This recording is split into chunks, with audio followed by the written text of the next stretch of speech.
વસવાટ કરે છે।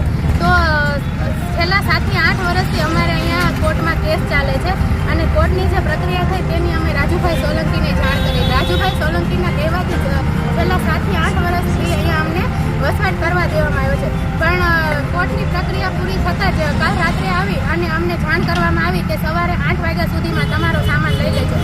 તો આપણે જોઈએ તો તાત્કાલિક કોઈ પણ વ્યક્તિને ખાલી કરવાનું નથી કહી શકાતું કાયદાની સામે। છેલ્લા એને નોટિસ આપવામાં આવે છે, નોટિસ વિરુદ્ધ જો કોઈ પણ પ્રક્રિયા કરે તો એ વ્યાજબી નથી।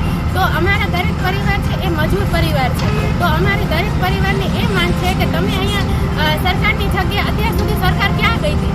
આ સરકારની જગ્યા છે તો અમને ભલે તમે ખાલી કરો, તમારી જગ્યા છે, પણ અમને એક પરિવારને મકાન આપો।